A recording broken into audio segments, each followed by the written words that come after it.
well, I don't really want, things happened, I'm not there, they laid me off, but I really need to make some decisions about what to do now. And I haven't found another job yet. Yeah. And? Well, I was thinking about maybe coming back home for a while to live. Oh.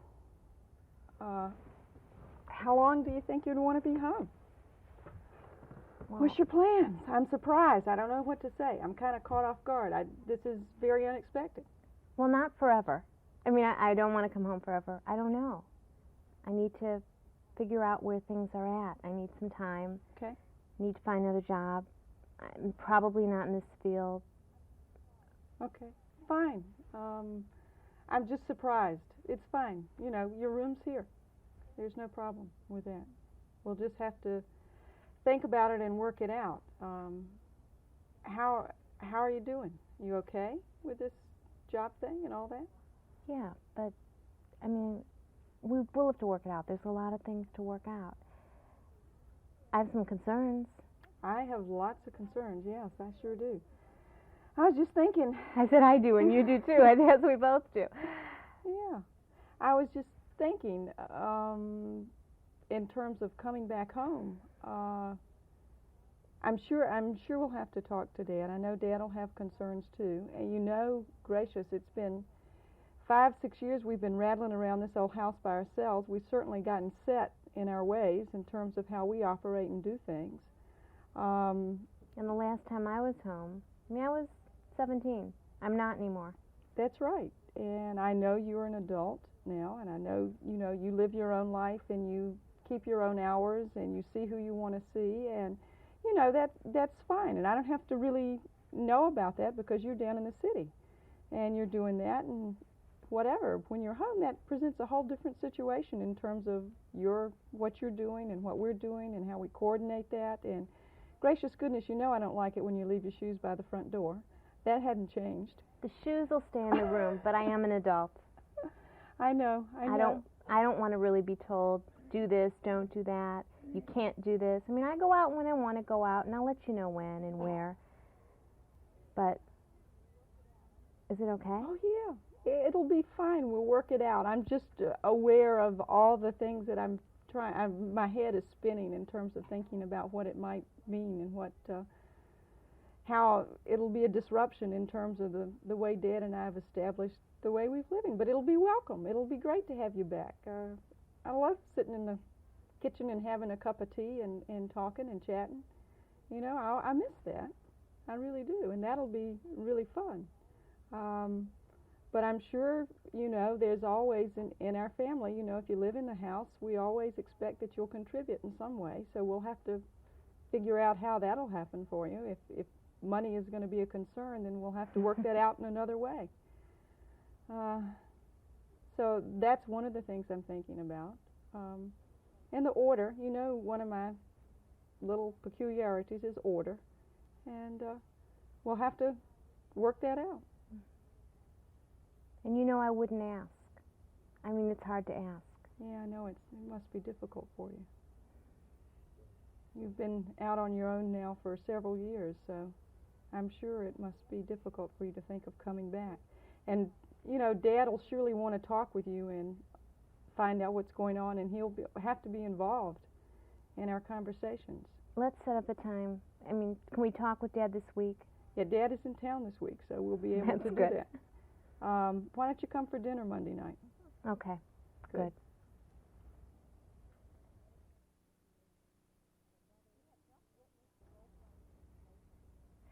You have just witnessed the role-playing situation of a mother and an adult child who are confronted with a situation that may be very difficult for many people.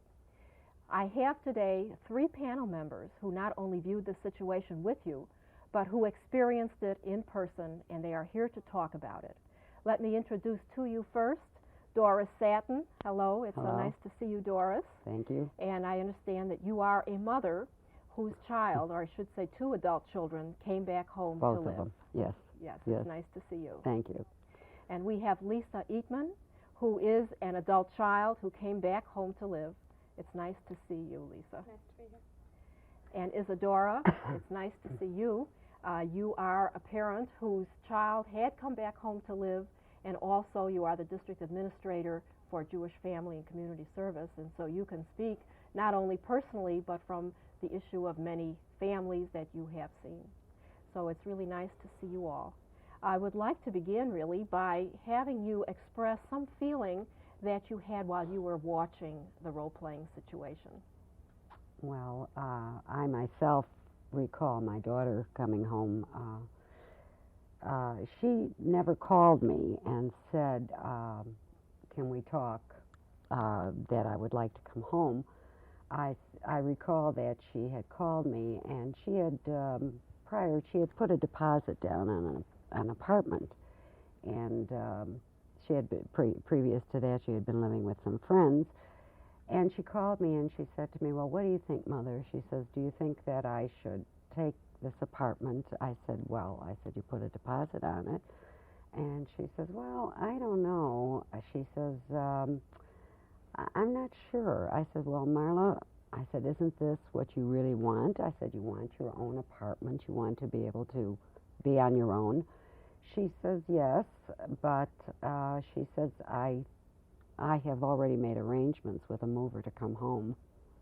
And with this, I mean, I was So you really related to what the mother was saying, yes, and she was very yes, surprised. Yes, and I mean, it wasn't something that I expected, you know, because she had wanted so desperately to be on her own. I think with my daughter, she just couldn't find herself, basically, and she needed that crutch of coming home. And we'll get to that point later, because that's really very interesting. Oh, yes. In terms of what really makes people want to come home back home to live. Right. It's nice to see you, Lisa. Did you have any reaction to the role-playing situation? I certainly did. My first reaction was that the communication that the mother and daughter had was excellent. I think that if any adult child moves back home, if they start with that communication, they can't go wrong. They just, from the standpoint of talking about knowing that they're going to have problems, it sounds like they're both willing to work it out, and they're certainly going to try. So you were really reacting the same way that Doris reacted in terms of the communication. May I ask you how you let your parents know that you wanted to come home? Well, the fact is that I was in a different city. I was in Dallas, and I wasn't working. I had a job that didn't work out, and my parents are really the ones who encouraged me to move home. The last thing that I wanted to do was move back in with my parents. I really didn't. I had established a sense of independence, and I thought that independence was related to having my own apartment. And then I realized that really independence, you can be independent wherever you are. It's just that when you move home, dependency is fostered in a way. I mean, you just fall into some of your old patterns. And I was really trying to avoid that. My parents suggested it, and it was really the best move for me at the time. So what you're talking about really is this feeling of dependency. How are you going to continue your independence? And that somehow it's not just a place to live, but that there's more to it than that. Right. It really does affect the relationship and how you feel about yourself. How about you, Isadora? Did you have a reaction to the role-playing? Well, there were so many things that were brought up that touched me. I was telling Temma yesterday, in retrospect, it all seems like it was a pleasant time, and it wasn't. There was fun having the children come back. Two of my children came back after college and lived until they built a stake and could leave. But it wasn't such fun, and there's a lot of stuff that final thing they said, we'll work it out. There certainly was a lot of working out to do. I also related to the pleasure that my husband and I had developed in finally being alone again. It was not empty by any means, so empty then. And then the disruption of that, and having to again make certain adjustments. Yes. Because you were interested in your kids' Right. development. Oh, yeah. Yeah. Absolutely. So you're talking, Doris, more about the relationship that you have with your husband? Is that what you're Well, you sort of have mixed emotions about when your child leaves home and you miss them and you're adjusting to that. Then suddenly they're coming home again, and suddenly you are readjusting to that. And like Lisa says, they want their independence. They're adults. They want to be able to come and go as they please and do as they please. And I can relate to that, and I can understand that as adults. but at the same time, when they live at home with you, there is an adjustment, there is cooking, there is, you want to go out with your husband for dinner, and there's your child. You have to have something for them to eat. And should they decide they want to stay out all night or whatever, all of a sudden, you're waiting for them to come home. And you're sleeping with an ear open and listening for their footsteps and them at their car door. And when they're not living at home, you don't know when they come home, and that's fine. So it's very much a return to the way it was before the empty nest. Regardless of whether they're adults or not, you worry. You really do worry when they're in your home. And the interesting thing about that is that when you're talking about dinner, now if my mother didn't make dinner, I wouldn't starve. No, I'd I'm sure. I'd either make Yeah. something or I'd go out and get something. So my mother has the same concern that you have. Right. And that she's always, when my parents go out for dinner, she wonders, Lisa, are you going to be all right? Are you going to find something Well, that to eat? was a big step. The hardest thing for me was we had a country place, and my husband wanted to go off weekends. And I'd say, what, and leave the children? And he'd say, look, they're going to leave us. We have to go on with our lives. But I think my children themselves try to get across to me that they could make it. They could cook, and they could take care of themselves.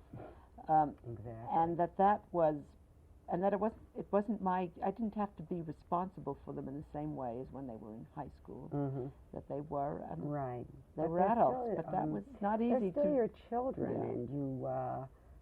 and you just feel that they're children. I don't know why, and you have to realize that they are adults, but not coming home or coming home very late, I think it's a little bit inconsiderate. That was your hardest thing? That was my hardest thing. You know, my hardest thing, Yes. it was the dishes. The undone dishes are the best. I'm not going to comment on that. You're not going to comment. You're talking about My a mother's out there lifestyle. watching. I didn't care when they came home. There are always No, those issues that of who does what. basically was really what bothered me. Did any of you have some type of a formal or informal contract in terms of how long your child was going to live at home or how long you were going to live at home before moving on? Well, I know that I moved home with the intention of moving out as soon as possible, as soon as I got a job. And it turns out that that time period was much longer than I anticipated. And I think, with hindsight, we might have said, well, you can only live at home for 6 months or so. But I don't really think, as much as it's been somewhat of a strain on all of us just being there, I think in a lot of ways it's also added to my relationship. It's really improved my relationship with my parents, and that even though we fight a little, we communicate, I think, on a different level. We're more as adults than That's great. than as a teenager moving home. I mean, the first few months maybe we were still in our old patterns, but I think we moved beyond that. Well, I at think some that's point. a second and opportunity. your mother has grown as well as you, Sure. and I think that you had an opportunity by coming home to be able to develop that. That's wonderful. I think so too. I think that's the most positive Yes, thing that has that's happened. definitely Let me a ask at least the two parents here. As Jews, I think you were alluding to it, Doris, maybe it's not only Jews, of course, but I think as Jews we were always raised with taking care of our own, and you can't turn your back on your children, and you really need to see to it that our children are well provided for and taken care of, and all of those good things. But did it ever occur to you that you might say, no, I really don't want you to move back? Did those thoughts ever enter your mind? Well, when my daughter said to me, I have already hired the movers to come home, I definitely did not like the idea. My daughter, this was actually the third time that she had come home. And as I said, I think that she needed that crutch, and she eventually moved away out of state, I think, to help herself to grow up and not to be able to have mother there so that she could run home.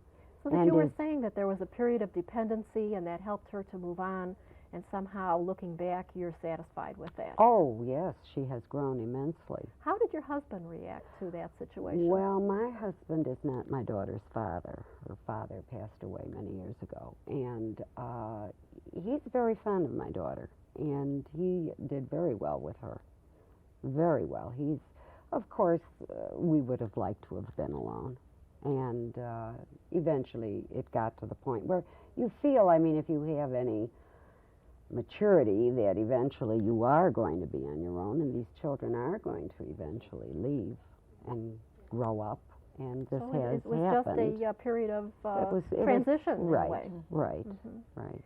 Well, you know, moral values have changed so much too.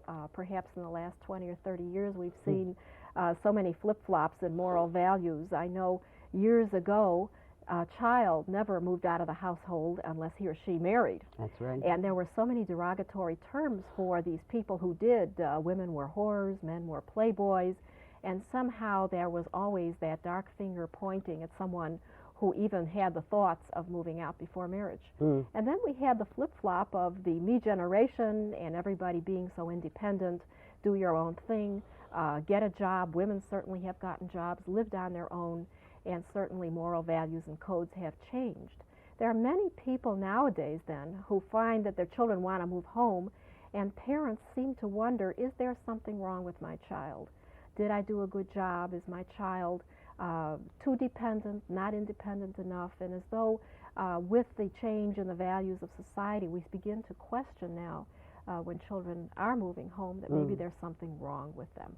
Did you ever have the feeling when your children asked you if they could move home, is there something wrong with them? Is there something that I didn't do as a parent if they're not following all the other neighbors' children? No, I didn't feel that way. Yes, I did feel that she was having a hard time adjusting to growing up. As far as I was concerned, she could have lived with me forever. I missed her very much whenever she would leave.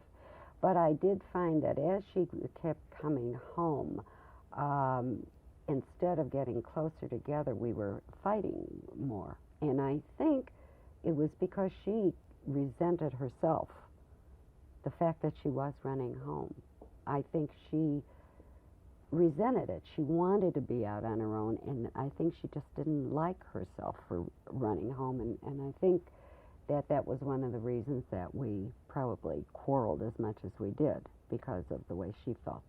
I can pick up on that point. I think that once I decided I liked myself, my mother and I got along much better, Right. and that's really very true. Mm-hmm. I find that we fight even to this day. Moreover, where are you going? What are you doing? Just little questions that really don't hurt that much to answer. Right. It's just that you're not used to having to answer them all the time. You're not used to having to respond. You resent that, right? Did you feel, Lisa, that you were different from, say, your friends or people that you knew having to come home? Not in the sense of being inadequate or anything like that. I knew that I needed to find a job, and that was my major reason for moving home. I knew that I had a job and I had lived on my own, and I could be independent in that way. What I felt is that I needed some time to make some money and to get a new job, and so I really didn't feel that way. Although I did feel that I wanted to be on my own. I mean, I felt a lot of resentment in the fact that I couldn't be, that I had to move. I was forced, really, to move back home because of my circumstances. So I really didn't feel different in the whole scheme of things. Do you have plans for when you might move on? May 1st. You have a goal. That's a goal. So you have these periodic goals for yourself in order And to... sometimes, so far, I haven't met them in terms of moving out. But, I see. Well, my daughter has adjusted very well since she moved away, actually. It really helped her to grow and become a person on her own, and she's done really remarkably well. I'm very pleased. But let's take the opposite viewpoint. Is it okay, or should I say, when is it all right for a parent to say to a child, no, it's not all right for you to move home, you need to be on your own, and then you say no? Is that ever all right? Perhaps you, Isadora, would have more experience in dealing with a lot of people in that regard. Well, I'm not sure how to answer that. There are young people who are very afraid to be on their own, and how do you help them better by pushing them out and saying you must try it? We all try various experiences, camp, sending kids off to Europe, some families. College, certainly, if we can afford to have them live away, is a preparation for living on their own. Sometimes when the child first goes away and is scared and wants to come home, you might gently take them back. I remember doing this with my daughter when she first went away to school. Oh, school. To college, and she became uncomfortable about the separation, and I wanted to come home, and my husband said, all right, come home, and I came back. I'd been out of town. I said, okay, let's go back, and to try it again, and it was important for her to have that help. And on the other hand, there are times when if a child is afraid to live on their own, I would want to know what that's about. I wouldn't think that telling them they must leave. But I do recall that two of my children who came to live at home, that I encouraged them to leave when they began to make noises. And it was less than a year for each. It was obvious that my daughter, living in the suburbs, was no place for a young adult. There was no social life for her. And while my son had more interests, it was time for him to move on. So we encouraged both. We helped them as much as we could to get going on their own. And it was very wise. It was done in a comfortable, step-by-step way. That's very nice. Yeah, That they were able seemed to Yes. work in getting young people to be more independent and to gradually move out. Can the three of you think back and tell me perhaps what was the best thing that helped you all get along during this period where the adult children and parents are living together? What seemed to make for more smoother living, more independent living, a better relationship? I'm still trying to figure that one out. So am I. Really, it was a very hard adjustment. Did to you their have coming home. any talks about what they needed to do to contribute, either financially or working at chores in the house? Did you have this arrangement? No, I had no arrangements as far as chores or anything. Of course, to keep the room clean and things like that, but actually, no chores. For me, You, the Lisa? biggest part was really just getting a job, even though it wasn't the job of my dreams or anything. Getting a job that would help me, first of all, I'd be out of the house. But what I about wouldn't your be- responsibility in the house? What responsibilities really- do you have? I still don't have very many. However, I have a sister who lives nearby, and I took on a lot of responsibility in helping her with her children. And I think in a way, that was sort of a substitute set of chores in the year that over a year that I've I been don't home. think we Jewish mothers demand too much of our True. children. Well, They're that's doing true. chores. That may be Well, a that's question, the yeah. point, and that's a good question. Yes. So my way really was by helping. I helped my sister, which relieved my mother of a lot of the stress that she felt. So that was the Towards- trade-off, really, Right. and that's very important. Right. Well, that was Were there nice. any talks about friends? How you could use the house? How you could have friends over? Could you have friends stay overnight? Was this ever an issue? No, not in my daughter's case. If she had friends come over, this was fine. There was no problem. I see. But it was never an issue whether you could have friends, couldn't have friends. Or Well, what anything about like that. overnight? If a child had a sexual partner overnight, is this something that would be all right? That is another story. No. I wouldn't even broach the subject No. in my family. No. I wouldn't even think of it. Right. I see. It wouldn't No. even. So moral codes have changed somewhat, but there are still issues within Still families restrictions in the terms of family. adult children living at home again. Oh yes, absolutely. Isadora, Absolutely. let me come to you because it's almost time to close for today. What kinds of things in your family helped make the relationship improve? I think one of the best things that happened is I stopped taking it so seriously and realized that they were older now. They knew to get up from the table and not just walk away and to make dinner if they had to, but to not worry about it, that this was a limited time and that I should really, instead of being concerned that they'd never get on their own, that things were not as neat as we were accustomed to it, that they would leave and that we should enjoy the time we had together. That was a very good feeling. And we were used to talking things over, not always, but I did notice that as my children got ready to leave, particularly my daughter, that sometimes there's a certain necessary regression that takes place. There's more, it's as if you have to begin to lay out the issues so you can get the energy to go. And I did observe that happen. So what I hear you saying, Isadora, is that really being more comfortable with it as a temporary situation, talking about the issues, trying to help your children move on was really a big help in all of you becoming independent again and having your own life. I want to thank all three of you for being our guests today. Certainly, talking about your situation and experiences has helped so many to better understand their own situations. I want to thank you, Doris. Thank you. And you, Lisa, and you, Isadora. And I want to thank you, the audience, for being with us today.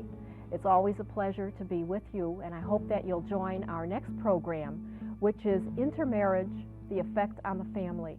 I'll look forward to seeing you all.